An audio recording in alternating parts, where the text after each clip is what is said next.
Hello, Michael DDA here. Thank you for joining me. Last week, we went through 26. We were talking about the construction of the tabernacle itself. We started with the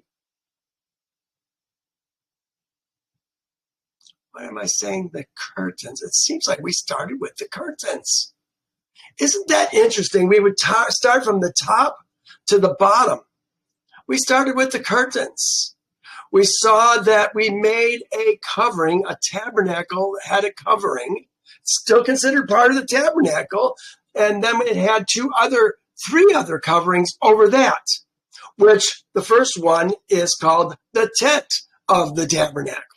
So the tabernacle's the first covering, the embroidered one, mostly white, embroidered with three other colors, blue, purple, and scarlet, was part of the tabernacle itself. Then we did the walls, wooden walls, acacia wood walls, 45 feet in length, 18 feet wide, 15 feet high.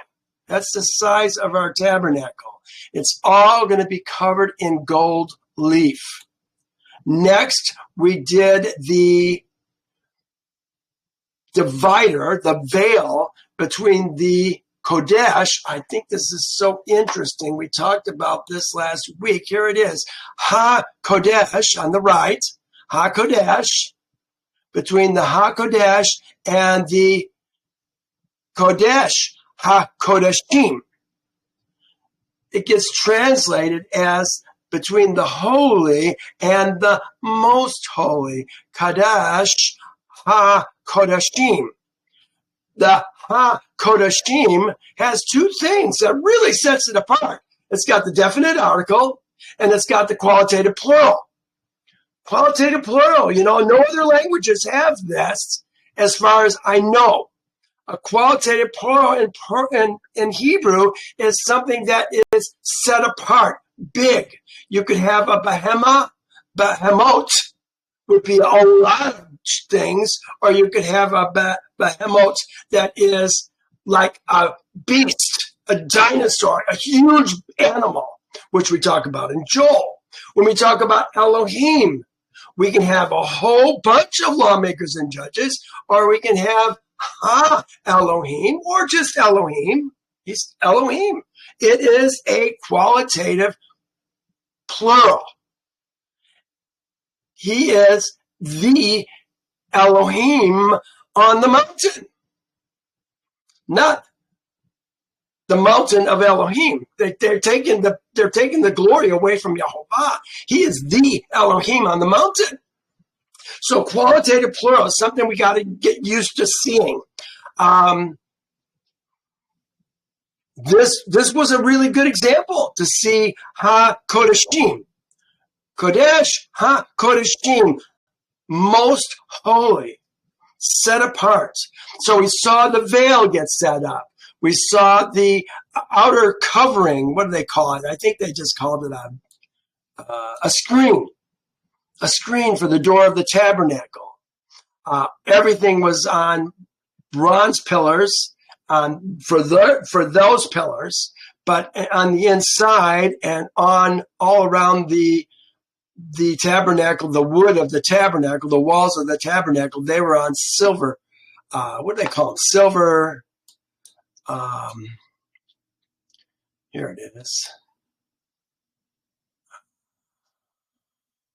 Sockets. Thank you very much. I appreciate you finding that for me. Yeah, silver sockets.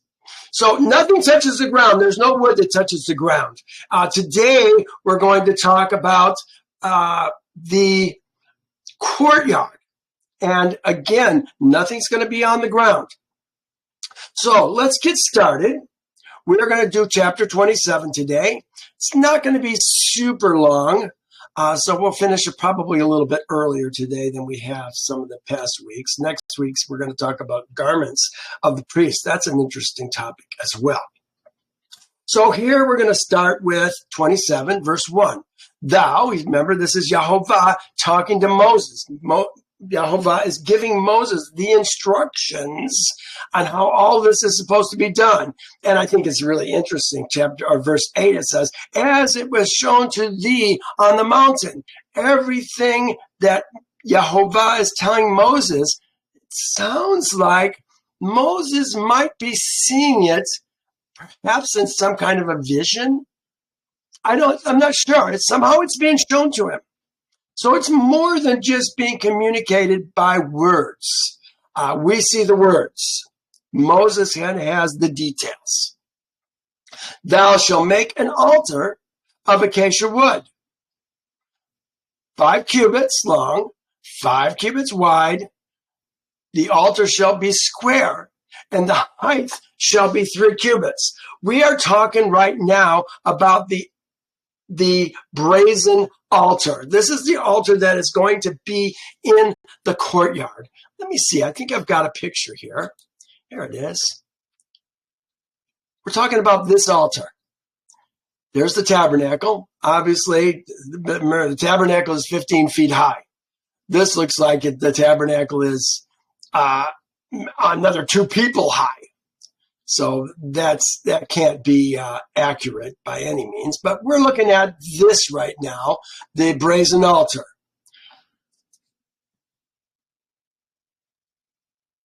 Well, I was going to say something, but let me just go ahead and read it first, and we'll talk about it as we go. First of all, we've talked about the Ark of the Covenant. We've talked about the table of showbread. We've talked about the candlestick. But we haven't talked about the altar of incense. Why not? Why hasn't that been discussed yet? And it's not going to be discussed for another couple chapters. This is just one of the things, I always have questions. Questions are important. Don't take things for granted. Look into what you're reading and think about the consequences of what it is you're reading.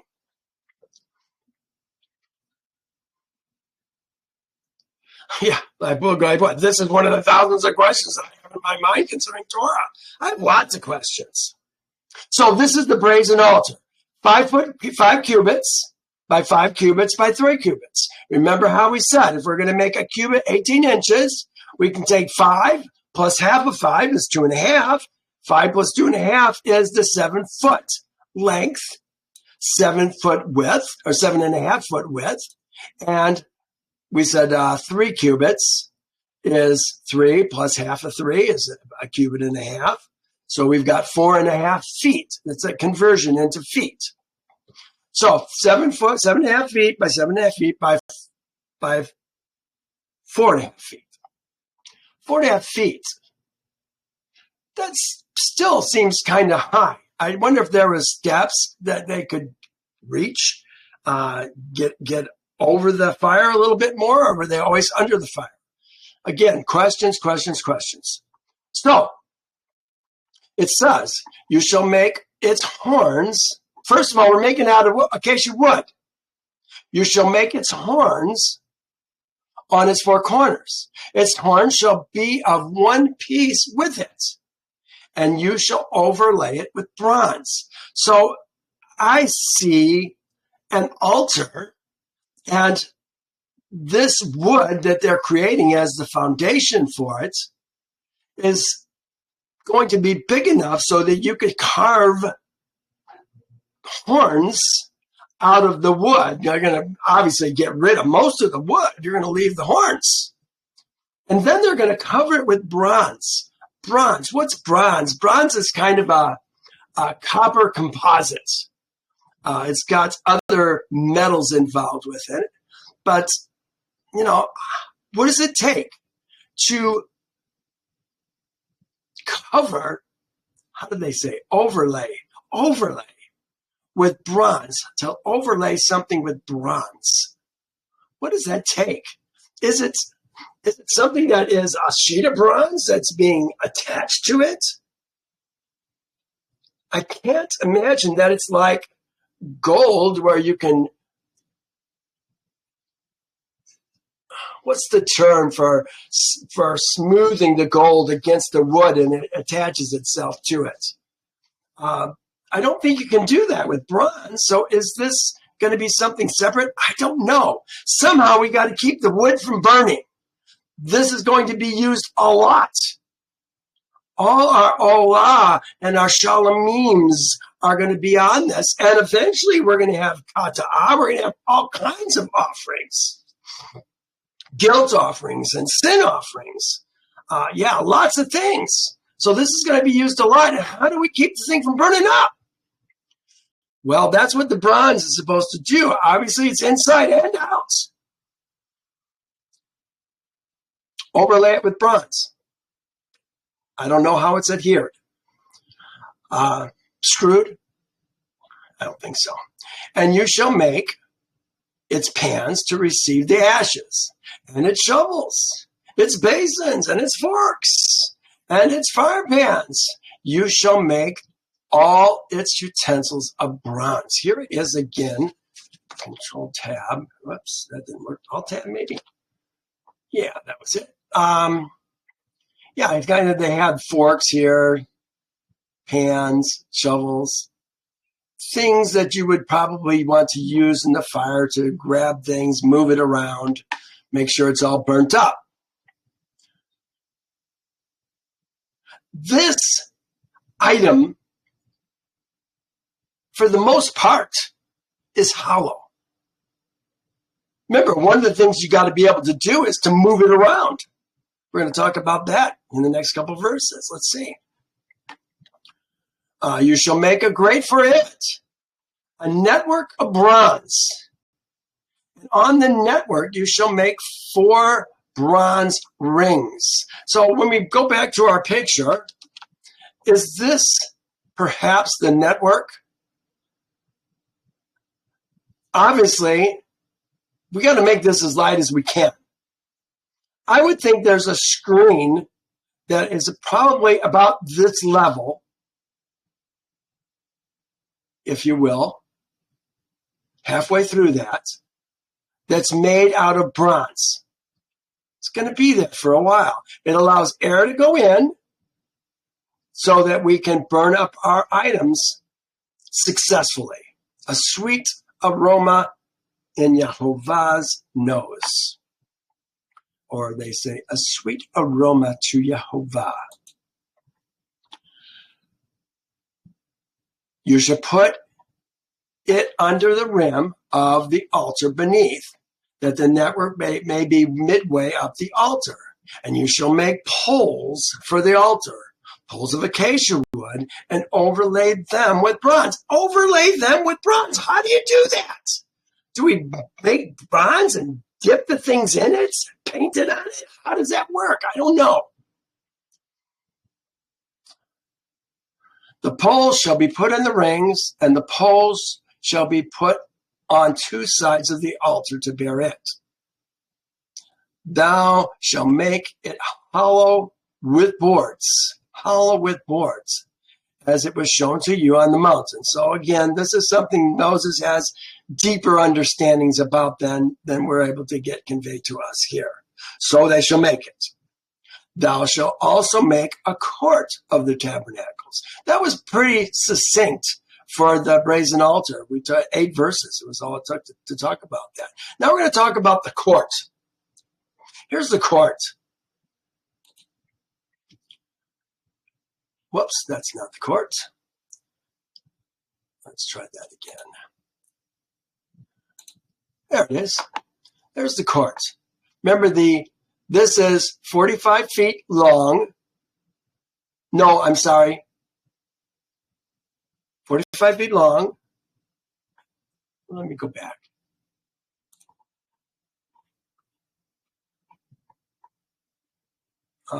Maybe that was the last chapter. 45 feet long, 18 feet wide, 15 feet in height. Yeah, I want to make sure that we understand the dimensions that we're talking about here and kind of look and think about whether or not the dimensions that we're seeing here kind of fit that. So 45 by 18 by 15 high. Now we're going to make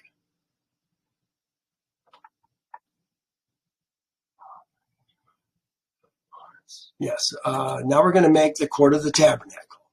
Let's go back to our picture.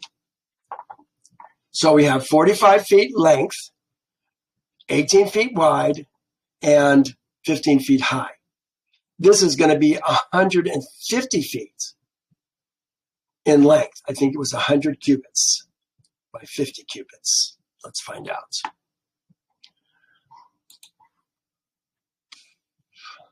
Thou shalt make a court of the tabernacles for the south side. There shall be hangings for the court made of fine woven linen, 100 cubits long for one side. So we got 100 cubits long is 150 feet. 100 plus half of 100, 100 plus 50 is 150 feet. 50 cubits, half of 50, 75. So we got 50 plus 25 is 75 feet. We don't know it yet. It's not going to be until verse 18, that it's going to say it's going to be 5 cubits in height. Now, that kind of blew my theory. Remember last week, the curtains that we made were 4 cubits. And I thought, okay, well, maybe we have a 6-foot loom, and we're limited to a 6-foot loom. Well, my theory got blown out of the water because here we're being told to make a 7.5 tall curtain, 7.5 foot tall curtain. So that means we need a loom that is going to stretch and be able to handle a 7.5 foot. What do they call this? 7.5 foot hanging for the courts. Again, it's fine linen, 100 cubits long on the side. It's going to have 20 pillars, and their sockets shall be of bronze. 20 pillars. Pillars are the wood that's going to stand up. The sockets are going to hold it up. I would think that the hanging material is going to have a certain amount of rigidity to it, or add a certain amount of rigidity, so that the pillars aren't going to fall left or right or forward or backwards. Probably the way that they would be most likely caused to fall would be back, or would be forwards. So we're going to have 10 pegs in the back to hold it up. We're going to see that in just a second. Where was I? 20 pillars. 150 feet, 20 pillars. Standing on bronze sockets. Remember, the sockets that are outside are always going to be bronze. The hooks of the pillars and their bands are going to be silver. Now, I've got a picture here to kind of give us an idea. You know, pictures really help me. I hope they help you to understand kind of what it is that we're talking about. Here's one example of a pillar. They've got just a silver cap on it. Of course, that's going to help with if there's rain. It'll keep it from deteriorating as quickly. And then, like I say, there's cables on, it looks like this has cables on the inside and the outside, which would make sense to me. They don't need them for left and right because the material is going to hold it in place. Here's another example. And this one is kind of a conical shape, I guess. No, not conical. Kind of like a four-sided pyramid. You know, not only do we have to think about what these are going to do, but we have to think about how they're stored. And I think it makes sense if we have one that fits onto the other, for just shipping them, for handling them, moving them from one place to the next. It seems like if you have something that they they fit into each other, you're saving yourself a lot of trouble. But they're going to have silver sockets and hooks that you're going to hang the draperies on. I call them draperies. They call them something else. Hangings. 20 pillars. They're going to be 7 feet apart. Just the mathematics on that. 20 pillars by 150 came out to 7.5 feet.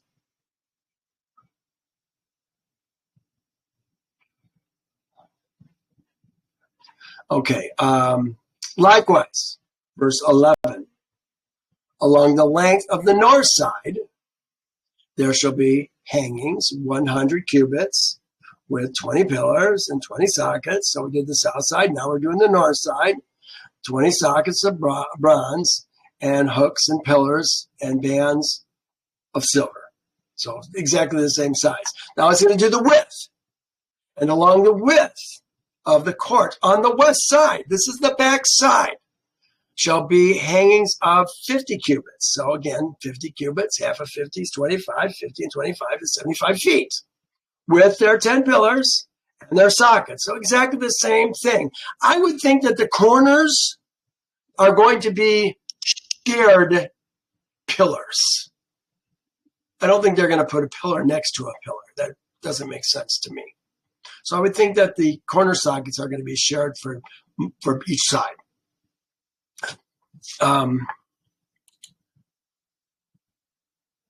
Again, 10 pillars, 75 feet works out to 7.5 feet apart. So again, I think it's uniform. I have a question about the front. We're going to talk about that in just a little bit. Oh, we're going through this really fast, guys. Along the width of the court on the west side shall be hangings 50 cubits with their 10 pillars and sockets. The width of the court on the east side shall be 50 cubits. So again, 50 cubits, but it's going to be done just a little bit differently. Now we're talking about the front of the area. Whoops, that's not the one I want. This is the one I want here. Nope, where'd it go? Oh, did I close it? I guess I did. Oh, no, that's it. Yeah, see the front here? Still got 50 feet. We got 15 feet. 15 feet is 30 feet. And this is going to be 20 feet. 20 feet. 1, 2, 3, 4. That's spaced 5 feet apart. That doesn't make a lot of sense for me. I don't understand how that actually works. We'll talk about that in a second.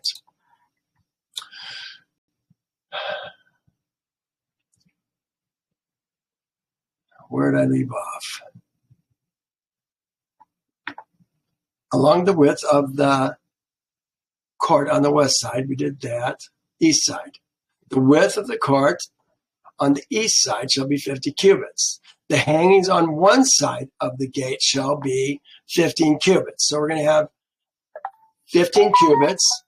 15 cubits is,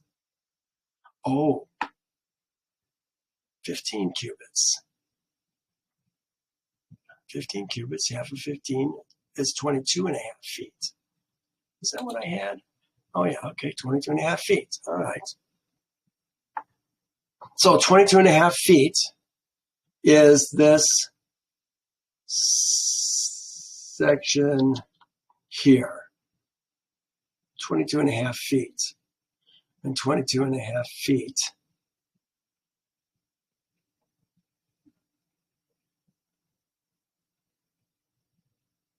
Does that give us 50 feet?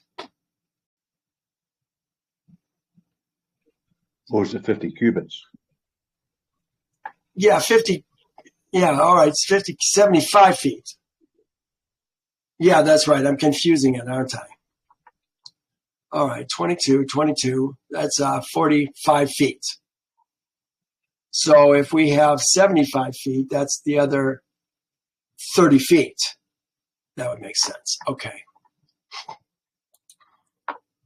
Thanks.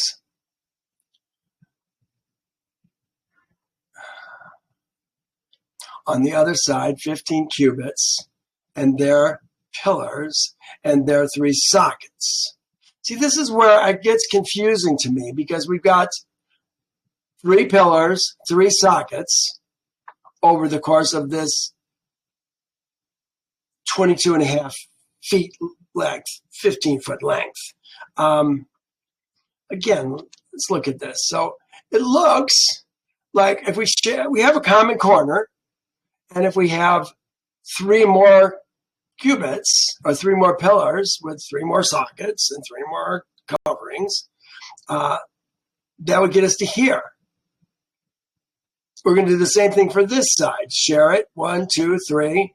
And then it seems like we need 3 more to cover the rest of it. But let's see if that's actually what's happening. It doesn't appear to me that it is. And maybe there is something I'm missing, but I've looked at this a long time. It says on the other side, it shall be 15 cubits, and there are pillars and sockets. For the gate, so now this is the gate, there shall be a screen 20 cubits long.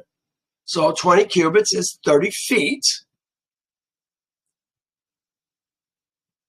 It says woven with purple, blue, and scarlet thread. The fine woven linen made with the weaver. So we're still talking about a white piece of material with the blue and purple and scarlet thread kind of needle pointed into it to get the design for the gate. Let me read my notes here. Okay, got that. 20 cubits, 30 feet. Since all the previous pillars have been spaced 7.5 feet, I would expect to see the 30 curtains have 5 pillars if it is going to be open on both sides. Well, it doesn't seem like the drawing really works out very much. I expected to see 5 curtains. 5 curtains? No, 4 curtains or 4 pillars. That's what I expect. I expect to see 4 pillars. No, I don't know. I put down here, it seems like I wrote this morning, seems like it should be 3 pillars, not 4. It appears to me that this 30 foot, so think about this. This is 30 feet divided by 7.5 would have 4 pieces of garment or 4 pieces of material between, in a sense, 3 poles, if you follow what I'm saying. Because the outsides are going to be shared poles with the rest of the sides. Do you follow what I'm saying? So it seems like, and the picture would kind of indicate that 1, 2, 3, we've already counted this pillar with this one and this one. So I don't know, something doesn't quite jive with me. Maybe it's me. I don't know. I've looked at it a lot. All the pillars around the court shall have bands of silver. Their hooks shall be silver, their sockets bronze. The length of the court shall be 100 cubits in length. And the length of the court shall be 100 cubits, the width 50 throughout, and the height 5 cubits. So this is where they finally gave us the height. We hadn't heard that until just now. Made of fine woven linen and sockets of bronze. So they're saying fine woven linen. So it is going to be engraved or needle pointed. Is that the word I really want? Embroiders. Maybe that's the word I want. Embroidered into the doorway of the tabernacle. I'm guessing that there's going to be an opening on the one side and an opening on the other side. The rest of it is solid, so they can have kind of an ingress and an egress for people coming in and out of the tabernacle so they're not running into each other. That's my guess. All the utensils. Let me see what my notes says. The last 3 verses did not say anything about the bands, but the verse But this verse, this verse makes it clear that the west side pillars have bands as well. Yes, they all have bands. The total of it. All the utensils of the tabernacle. The tabernacle, huh? What's the word they use for that? Let's look just for the heck of it. All the Mishkan. The Mishkan. Ha, Mishkan. I knew it had to be the ha because I've got it in green. Of the Mishkan. For all its service. All the pegs of the Mishkan. All the pegs of the courts shall be in bronze. So every place where we see bronze or see ropes being tied to the ground, held into the ground, those are all going to be bronze pegs. Bronze, we would call them tin pegs. And you shall command Israel's seed that they bring the pure oil of pressed olives for the light, to cause the lamp to burn continually in the tabernacle of meetings. There's no period there. Outside the veil, which is between the testimony, which is before the testimony. Aaron and his son shall tend it from evening until morning. I read this today and Thursday. I usually do kind of a prep on Thursdays. I was kind of surprised. I thought I remembered the lampstand burning 24 hours a day. And I can't find a place where it says burn 24 hours a day. It always says from evening till morning. So I guess that's when the lampstand was going before Yahovah. It shall be a statute forever to their generations on behalf of Israel's seed. This is really fast. What do you think, guys? Should we continue another whole chapter? I guess I've been going for 45 minutes. 32 minutes. I'm going to stop here. We're going to cover it next week. This is going to be a shorty today. We're going to talk about, and I want to spend some time talking about the priestly garments, especially the onyx stones. We're going to talk about that down here with the names of Bnei Israel on them. Yeah, there's something, we got some things to talk about. I think you're going to find it, especially next week, very, very interesting. What is this thing that we talk about, Bnei Israel? I call it Israel's seed. Some call it the sons of Israel. It's a little better than the children of Israel. Children of Israel is ridiculously stupid, because we think we're going to include the ladies. The ladies did not receive the commandments of Yahovah. The ladies don't go in to the court of the tabernacle. Not unless they're in trouble. And if you're a lady, you don't want to be going in there, because you're going to be talking to Yahovah. Usually about unfaithfulness. Well, again, we've got to understand who Israel's seed is, who the children of Israel is, who the sons of Israel are. I've got yet another name that we're going to talk about next week. I think you're going to find it interesting. All right. Well, we're going to stop here, and thank you so much for joining me. See you next time. Bye now. That was fine.